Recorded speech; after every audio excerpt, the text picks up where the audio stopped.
Hello students, welcome to my channel online classes.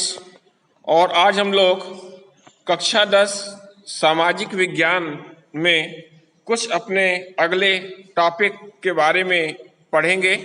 और इसके पहले हम लोगों ने औद्योगिकरण से पहले क्या क्या परिवर्तन हुआ था और उन उपनिवेशों में कैसी व्यवस्थाएं थीं, इन सब के बारे में हम लोगों ने अध्ययन किया था। इसके बाद आज हम लोग कुछ अन्य टॉपिक ले रहे हैं और उन टॉपिक का हम लोग अध्ययन करेंगे कि जो औद्योगिकरण हुआ उनका क्या क्या प्रभाव पड़ा और औद्योगिकरण में प्रमुख रूप से क्या चरण थे, कैसे कैसे स्टार्टिंग हुई, प्रारंभ हुआ औद्योगिकरण की, कैसे विकास का कार्य प्रारंभ हुआ। तो सबसे पहले हम लोग बात करते हैं कि जो भी सूती वस्त्र उद्योग था और कपास वस्त्र उद्योग था, ये ब्रिटेन के सबसे प्रगतिशील उद्योग उस समय हुआ करते थे। और तेजी से जो कपास उद्योग था ये 1840 के दशक तक औद्योगिकरण के पहले चरण में सबसे बड़ा उद्योग बन गया था। किस सन तक? 1840 तक की अवधि में। इसके बाद इंग्लैंड में और 1860 में उसके जो अन्य उपनिवेश थे वहां पे जब रेलवे का विस्तार तेजी से हो गया तो वहां भी ये उद्योग तेजी से बढ़ा और लोहे और स्टील की आवश्यकता तेजी से वहां पे बढ़ गई। और 1873 ईस्वी तक ब्रिटेन में लोहा और स्टील का जो निर्यात था ये लगभग 7.7 करोड़ पाउंड हो गया और ये राशि इंग्लैंड के कपास निर्यात के मूल्यों के से ये दोगुनी हो गई थी। इसके अलावा और भी क्या चीजें हुई थी कि 19वीं सदी के अंत तक तकनीकी रूप से विकसित जो औद्योगिक क्षेत्र में काम करने वाले मजदूर थे उन मजदूरों की कुल मजदूरी में 20% से भी अधिक वो नहीं थी। और कपड़ा उद्योग एक गतिशील उद्योग उस समय था, लेकिन उसके उत्पादन का जो बड़ा हिस्सा था वो कारखानों में नहीं बल्कि घरेलू इकाइयों में हुआ करता था। इसके बाद और भी आगे हम लोग देखते हैं कि इसके और भी चरण कैसे हुए।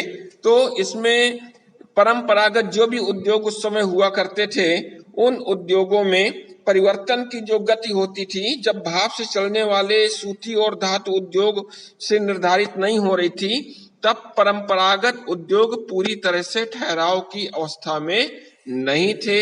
इसके साथ ही जो खाद्य प्रसंस्करण, निर्माण का कार्य, पाटरी, कांच के काम, चमड़े का शोधन, फर्नीचर और औजारों का उत्पादन जैसे बहुत सारे गैर मशीनी क्षेत्रों में भी जो प्रगति हो रही थी वह मुख्य रूप से साधारण और छोटे छोटे आविष्कारों का ही परिणाम हुआ करती थी।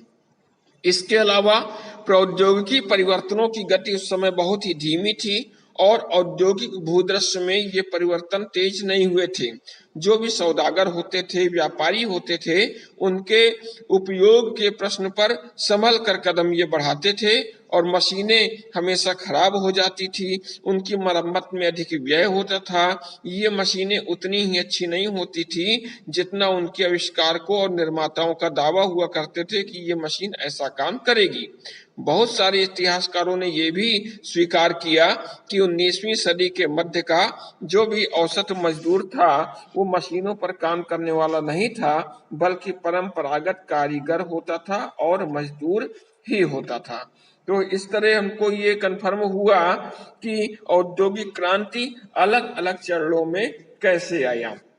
लेकिन इसके पहले हम लोग अब एक टॉपिक और यहाँ पे डिस्कस करना चाहते हैं कि जब औद्योगिक क्रांति का काम चल रहा था तो इससे पहले जो भी कार्य किए जाते थे उन कार्यों में सीधा सीधा जो भी उत्पाद बनते थे उन उत्पादों पे कैलेंडर वगैरह भी छापे जाते थे और कैलेंडरों में चीजों की, वहां की चीजों का प्रचार प्रसार किया जाता था। आप देख सकते हैं सामने कि अलग अलग वस्तुओं में कैसे देवी देवताओं के चित्र बने हुए हैं उनके लेबल पे, उनके कैलेंडरों में। तो यहाँ पे हम लोग बात करते हैं कि ये है कि ये जो कैलेंडर थे, जो भी निर्माता थे अपने उत्पाद को जब बेचते थे तो बेचने के लिए क्या करते थे कि 19वीं सदी के मध्य में ये कैलेंडर छपवाते थे। क्या छपवाते थे?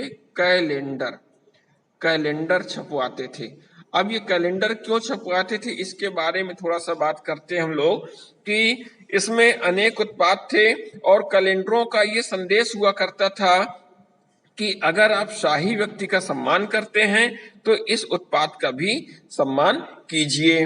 इसके साथ ही अगर इन उत्पादों को राजा इस्तेमाल करते हैं तो उन्हें शाही निर्देश से बनाया गया है, तो इसकी गुणवत्ता पर सवाल खड़ा भी नहीं किया जा सकता। और क्या हो सकता था, जब भारतीय निर्माताओं ने विज्ञापन बनाए तो उसमें राष्ट्रवादी संदेश स्पष्ट दिखाई देता था।